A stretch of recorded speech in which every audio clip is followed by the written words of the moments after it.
35वीं Akhil Bharatiya athletic प्रतियोगिता में कांति कपूर सरस्वती बालिका विद्या मंदिर की 2 छात्राओं यशिका सागर और अनुष्का कुमारी ने वॉक रेस में प्रथम आकर विद्यालय की कीर्ति बढ़ाई। समापन समारोह में मध्य प्रदेश के मुख्यमंत्री डॉक्टर मोहन यादव ने अनुष्का कुमारी को अपने ही हाथों द्वारा चैंपियनशिप की ट्रॉफी प्रदान की। इस अवसर पर विद्यालय के प्रधानाचार्य ने बताया।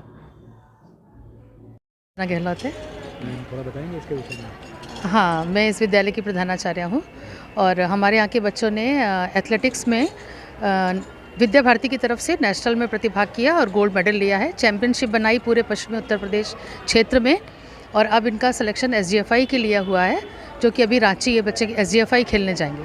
और इस विद्यालय की छात्राएं हर वर्ष लगभग SGFI में किसी न किसी गेम में प्रतिभाग करने जाती हैं और 2 छात्राएं अनुष्का कुमारी और यशिका। अनुष्का कुमारी ने एथलेटिक्स में चैंपियनशिप बनाई और यशिका ने क्रॉस कंट्री 3000 मीटर पैदल चाल इन सब में उसकी गोल्ड मेडल रहा है। और ये दोनों ही छात्राएं और खो खो की टीम है हमारी यहाँ पर। खो खो की टीम ने विद्या भारती में क्षेत्र में प्रतिभाग किया और मेडल लिया।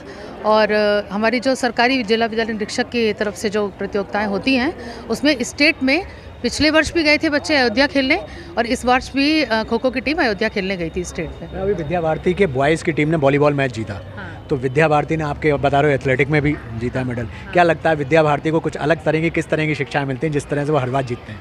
देखिए, विद्या भारती तो बिल्कुल अलग है और मान्यता भले ही हम लोग को माध्यमिक शिक्षा परिषद की रहती है, लेकिन विद्या भारती की जो योजनाएं हैं, उनका जो लक्ष्य है वो हम लोग बचपन से ऐसे सीखते आ रहे हैं कि हमारी जो शिक्षण पद्धति है उसका जो एक योजनाबद्ध तरीके से जो उसका एक सिलेबस बना है कि हमें बच्चों का शारीरिक, मानसिक और नैतिक, आध्यात्मिक सभी तरह का विकास करना है। तो उसका जो सिलेबस हम बचपन से पढ़ते चले आ रहे हैं, पढ़ाते चले आ रहे हैं, उसकी वजह से विद्या भारती हमारी और बच्चों से अलग ही रहती है। केंद्र सरकार की एक योजना चलती खेलो इंडिया, क्या लगता है कि इस खेल भावना को बढ़ाने के लिए वो मदद करती है? हाँ, बिल्कुल मदद करती है। विद्या भारती तो हमारी सभी तरह के खेलों को, और जबकि अभी इस समय पारंपरिक खेलों को भी बढ़ावा दिया जा रहा है विद्या भारती में, तो पारंपरिक खेलों को भी हम लोगों ने इसी अपनी जो प्रतियोगिता है उसमें स्थान दिया है। और खेलो इंडिया जो मोदी जी की योजना चल रही है उसका मेन उद्देश्य यही है, जैसे आयुष्मान भारत भी चलाते हैं मोदी जी, तो मेन यही है ना कि हमारा जब देश की जो भावी पीढ़ी है वो स्वस्थ रहेगी तभी आगे कुछ कर पाएगी। क्योंकि इस समय जितनी भी एटमॉस्फेयर में जितने भी वायरस, बैक्टीरिया जितने सारे पनप रहे हैं, तो उससे क्या है ना कि हम स्वास्थ्य के प्रति जब जागरूक होंगे तभी हम और आगे काम कर पाएंगे। क्योंकि जब तक इस समय जो भी सिलेबस है, जो भी टेक्निक्स आगे बढ़ रही हैं, आफ्टर कोविड जितनी चीज़ें हम लोग की हुई हैं, तो वो वही जीत पाए कोविड से जिनकी इम्यूनिटी पावर सही थी। तो इसीलिए स्वास्थ्य के प्रति और खेल के प्रति यही भावना है कि स्वस्थ रहे इंडिया तभी बढ़ेगा इंडिया। हम कोच हैं क्या? हाँ, हमारी मैं निधि शारीरिक आचार्य कांति कपूर। मैम ये बताइए फिटनेस कितना आवश्यक है खिलाड़ी की? सर, कोई भी इवेंट हो, कुछ भी हो, उसमें बच्चों को स्वस्थ रहना बहुत ज़रूरी है। और ये मॉर्निंग में आके बच्चे जो हैं यहाँ पे सबसे पहले वार्म अप ही करते हैं, उसके बाद एक्टिविटी शुरू होती है विद्यालय में। तो जो बच्चे स्कूल ड्रेस में आते हैं, आपको लगता है उसमें आके आदमी कंफर्टेबल होता है शरीर से? ऐसा है, हमारे विद्यालय में बच्चियों के लिए यही वाली किट है जो आप देख पा रहे हैं, स्काई ब्लू कलर की। यही बच्चे जो विद्यालय में जितने समय भी हमारे यहाँ अभ्यास होता है, ये लोग लोअर टी-शर्ट में ही करते हैं। आप किस तरह से क्या क्या चीज़ें कराते हैं सुबह इनको? मॉर्निंग में इन लोगों को हल्का वार्म अप कराते हैं, उसके बाद 1 घंटे बच्चियाँ रोज़ यहाँ पे प्रैक्टिस करते हैं। जी। एथलेटिक्स में तो जैसे और कौन जीते हैं यहाँ पर? यहाँ पे अनुष्का है और यशिका सागर है। कोसा रोड नंबर 4 पे इन्हें अभ्यास कराते हैं, क्योंकि हमारे यहाँ ट्रैक नहीं है। तो अजय कश्यप सर हैं, वहाँ ये बच्चियाँ जाती हैं। मुझे भी समय मिलता है, मैं भी जाती हूँ। ये 2 दिव्यांग बच्चों को भी काफ़ी कराते हैं। हाँ, रिदम है वहाँ की, वो भी सर के अंडर में प्रैक्टिस कर रही है। और भी बच्चियाँ हैं वहाँ प्रैक्टिस कर रही हैं और सर तो प्रमोट करते ही हैं, क्योंकि वहाँ जाना इन लोगों के लिए इसलिए ज़रूरी है क्योंकि 400 मीटर ट्रैक तो हमारे विद्यालय में उपलब्ध नहीं हो पाएगा। तो वो कैसा लग रहा है आपको? बहुत अच्छा लग रहा है। पहली बार जीते हैं या अभी कई बार? नहीं, पिछली बार भी था और इस बार भी है। इस बार क्या बेहतर लगा?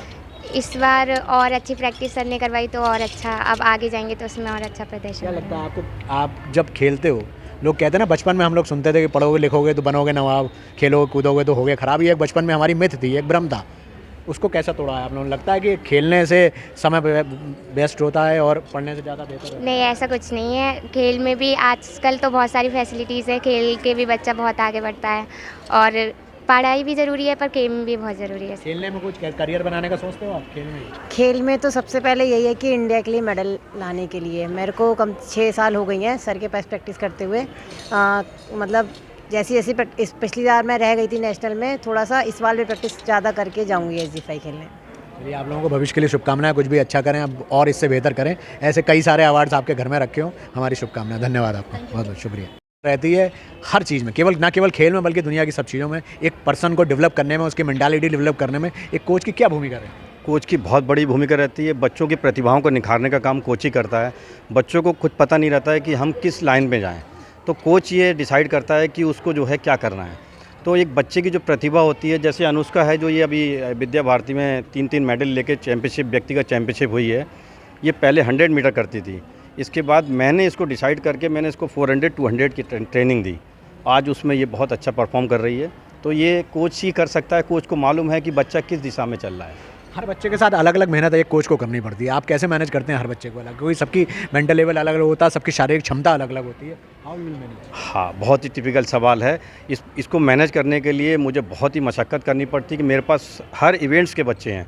जैसे लॉन्ग जंप हो गया, हाई जंप हो गया, आपके सारे ट्रैक एंड फील्ड हो गए, तो उसको सबको अलग अलग मैनेज करना एक बहुत बड़ी वो है। लेकिन धीरे धीरे सब आदत पड़ जाती है, क्योंकि मेरे पास कुछ मूक बधिर बच्चे भी हैं जो बोल सुन नहीं सकते हैं, उनको भी मैनेज करना पड़ता है। उनको तो मुझे डेमोन्स्ट्रेशन करा के बताना पड़ता है। पहले मैं उस चीज़ को करता हूँ, फिर उन्हें कराता हूँ। तो ये अच्छा क्वेश्चन है आपका। इसमें मुझे थोड़ी प्रॉब्लम तो होती है, पर अब सब मैनेज हो जाता है। एक और इसी से जुड़ा हुआ सवाल पूछता हूँ आपसे। ये तो चलिए जीत है, आपने सबके चेहरे पे खुशी नज़र आ रही है। जब हार होती है तो एक कोच कैसे समझाता है अपने खिलाड़ियों को और खुद कैसे समझता है? देखिए, किसी भी अगर खिलाड़ी कोच का पूरा जो मेहनत है ना, वो बच्चों पे लगी होती है। 1 साल 2 साल पूरा मेहनत करा के बच्चों को वो एक कंपटीशन के लिए भेजता है। जब बच्चा हारता है तो बच्चों से ज़्यादा कोच को दुख होता है कि कहाँ कमी रह गई। तो कोच बहुत उसको खुद संभलना पड़ता है आगे के ट्रेनिंग के लिए। बच्चों को तो समझाता है, क्योंकि बच्चा अगर टूट गया तो फिर आगे बहुत दिक्कत हो जाती है। क्योंकि हम बच्चों को मोटिवेशनल तभी कर सकते हैं जब बच्चे के अंदर कोई जीत की कोई चाहत हो, और वही जीत अगर उसे ना मिल पाए तो बच्चे में थोड़ी सी प्रॉब्लम तो आती है। बच्चा कुंठित हो जाता है, बच्चा सोचता है मैं प्रैक्टिस कर रहा हूँ। ये वैसे ही है जैसे हम पढ़ाई तो कर रहे हैं पर परीक्षा नहीं दे रहे हैं, तो फिर थोड़ा सा बच्चों में थोड़ा सा वो हो जाता है। तो बच्चों को समझाना पड़ता है, क्योंकि बच्चों को आप देखिए मेंटली और फिजिकली दोनों ही तरीके से आप अगर बच्चों को समझा सकते हैं तभी बच्चे मैनेज हो पाएंगे। धन्यवाद। Thank you. बहुत मुश्किल बात है, क्योंकि एक खिलाड़ी पूरे वर्ष मेहनत करता है सिर्फ अपने 10 मिनट के परफॉर्मेंस के लिए, और उस 10 मिनट के परफॉर्मेंस के बाद जीत या हार उसकी 10 मिनट पर ही टिकी होती है। कभी कभी किस्मत, कभी कभी सितारे, कभी कभी उस दिन का माहौल, तबीयत, बहुत सारी चीज़ें ऐसी होती हैं जो उसके हार या जीत में मदद करती हैं। जीत हमेशा नहीं होती, लेकिन हार भी हमेशा नहीं रहती। इस सोच के साथ खेलें, यही खेल भावना है, यही जीत की भावना है। धन्यवाद।